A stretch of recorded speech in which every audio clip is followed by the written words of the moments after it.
हाय, myself Umang Patel, MD making doctors organisation.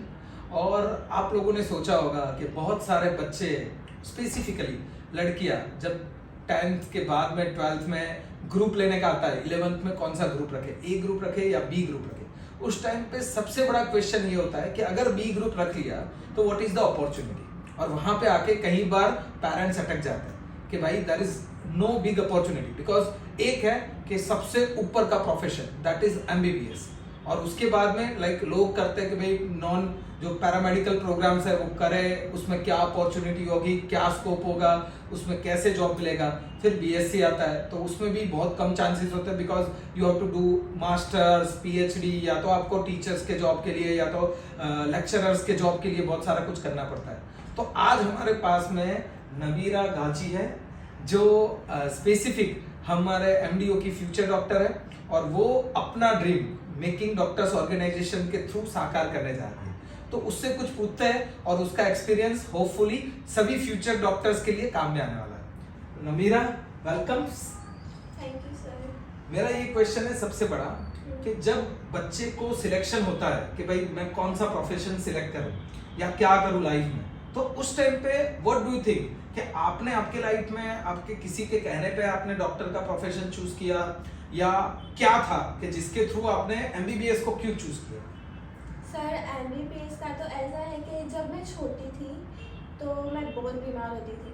तो जब mummy doctors के पास लेकर जाते थे तो जो डॉक्टर्स होते थे मैं उनको क्या समझती थी जैसे कि वो एक जादूगर है, और जब उनका जो वो स्टेथोस्कोप था उनसे वो जब वो पेशेंट को चेक करते थे तो ऐसा लगता था कि जैसे उनकी वो जादू की छड़ी और वो मिरेकल हो जाता है और पेशेंट को ठीक कर देते हैं। तो जब से मुझे डॉक्टर्स का मीनिंग भी नहीं पता था कि डॉक्टर्स होते क्या है, तब से मुझे वो प्रोफेशन को लेके एक नेचुरली लव था। चलो बढ़िया है। यही चीज होती है कि भाई नेचुरली आप कोई प्रोफेशन को चूज करते हो तो उसके पीछे जो एफर्ट्स लगाने का मन होता है ना, वो डिफरेंट होता है। And that's why my favourite sentence always been है कि डू व्हाट यू लव, है ना, जो चाहिए वो करना चाहिए।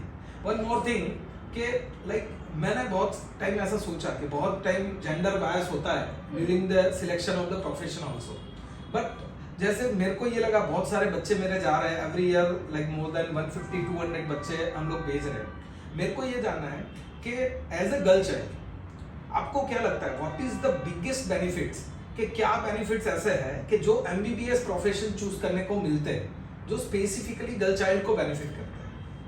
उसमें सर ऐसा है कि बहुत सारे प्रोफेशन तो है, लेकिन ये एक जो मेडिकल प्रोफेशन है, जो मेडिकल लाइन है, उसमें ऐसा है कि जेंडर का कुछ नहीं माना जाता। लेकिन चाहे वो गर्ल हो या बॉय हो, सभी को उतना ही मान दिया जाता है। तो आपको क्या लगता है गेटिंग अ रिस्पेक्ट, हाँ, रिस्पेक्ट लड़कियों के लिए क्या है? फाइनेंशियल स्टेबिलिटी है, रिस्पेक्ट है, वैल्यू है, क्या इंपॉर्टेंट है कि जिससे उसको आप बोलोगे कि हाँ MBBS is the one of the occupation, कि भाई आप लाइफ लॉन्ग फाइनेंशियल स्टेबल है या आप रिस्पेक्टफुल है? क्या आपको लगता है what is the main things? Sir ये प्रोफेशन में तो ऐसा है कि जो गर्ल को जो हर एक चीज़ मिलनी चाहिए वो ये प्रोफेशन से वो हर एक चीज़ मिलती है उनको। जैसे कि वो खुद अपना अर्निंग यहाँ से तो उनको मिलती है, लेकिन अर्निंग के साथ साथ उनको उतना मतलब जो मान है वो भी मिलता है। सबसे बड़ी बात है, बहुत सारी लड़कियों ने मेरे को बताया कि sir this is the only occupation कि जहाँ पे आप 80 साल के हैं, 90 साल के हैं, आप खुद फाइनेंशियली अपने पैर पे खड़े हैं। तो बट ऑब्वियस है, दो तरीके का फायदा है। एक तो आप अपने शौक पूरे कर सकते हो, और दूसरा कि आप फाइनेंशियली स्टेबल है, आप अपने पैर पे खड़े हैं, तो आपको लाइफ लॉन्ग रिस्पेक्ट मिलता है in the family values also. Second thing कि मैंने ये देखा कि एमबीबीएस ऐसा प्रोफेशन है कि आपको जैसे लड़कियों को बट ऑब्वियस है एक टाइम के बाद में शादी करना है, जाना है, तो at that time this is the occupation कि आप अहमदाबाद में प्रैक्टिस करें या पालनपुर में करें, सिद्धपुर में करें या बम्बई में करें, वहां पे भी जहां पे भी आप जा रहे हो, आपका जादुई स्टेथोस्कोप अगर आपके पास है और बीपी मशीन है तो you can do a good practice. Now come to the point. बहुत पर्सनली मैंने ये ऑब्जर्व किया कि बहुत सारे जैसे राजपूत लोग हैं, चौधरी लोग हैं, देसाई लोग हैं, वैसे ही मैंने देखा मुस्लिम में एक फैमिली का एक वैल्यूज है, ट्रेडिशन है, और उसके कारण पढ़ाई करने के लिए लड़कियों को, और स्पेसिफिकली फॉरेन में एजुकेशन के लिए उनके घर से परमिशन मिलना और उसके लिए फैमिली साथ होना और उसको सपोर्ट करना, तो ये कई बार बहुत डिफिकल्ट हो जाता है। बहुत सारी लड़कियों से मैं मिला जिनका ड्रीम है, बट कई बार क्या उनको सपोर्ट नहीं मिलता है घर से। तो आप क्या कहना चाहोगे एज ए मुस्लिम फैमिली, क्या होता है और उसमें क्या लड़कियों को क्या करना चाहिए? मुझे ना यही कहना है कि जो मुस्लिम फैमिलीज हैं वो ज़्यादातर क्या सोचते हैं कि अगर लड़की है तो उसको घर संभालना है, और अगर लड़का है तो उनको बाहर का जितना भी है सब वर्क संभालना है। तो अगर मुस्लिम कल्चर की जितनी भी लड़कियां हैं वो आगे बढ़ेगी तो हाँ हो सकता है कि उनकी मेंटालिटी थोड़ी चेंज हो सके ऐसा।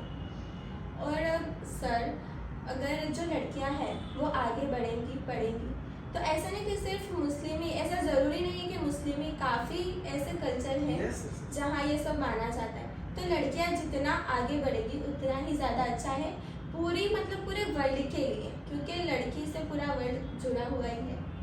सही है, ऐसा स्टार्ट नहीं कि फ्रॉम सिर्फ- वुमेन। Yes.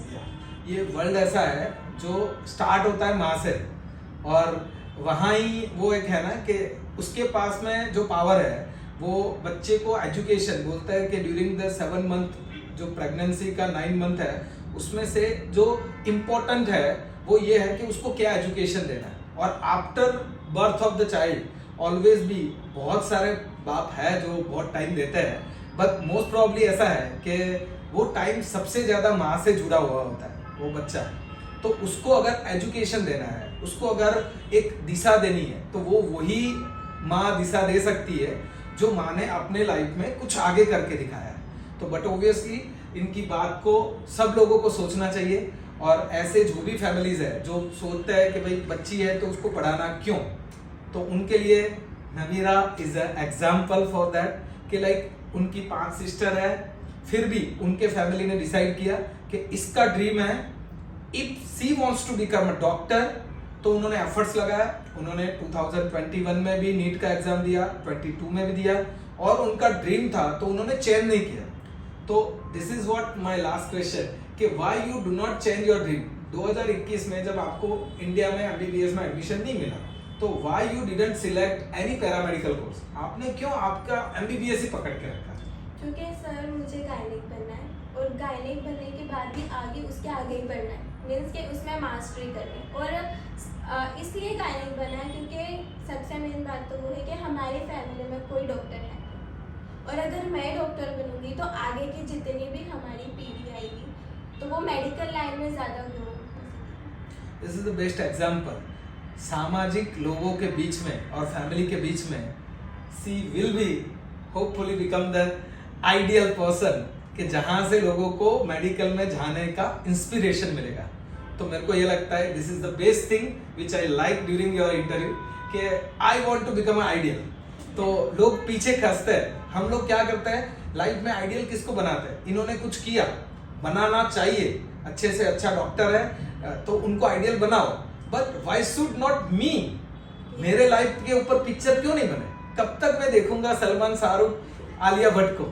तो मेरा लाइफ भी ऐसा होना चाहिए कि जो लोगों को इंप्रेस करे। तो मेरे को ये लगता है कि ऐसे बच्चे जो ऐसे दृढ़ मनोबल से अपना गोल पूरा करने के लिए एफर्ट्स लगाते हैं वो 100% इंडिया का नाम भी फॉरेन में रोशन करेंगे, और वो वापस आके इंडिया की सेवा करेंगे और अच्छे से अच्छे डॉक्टर बनेंगे।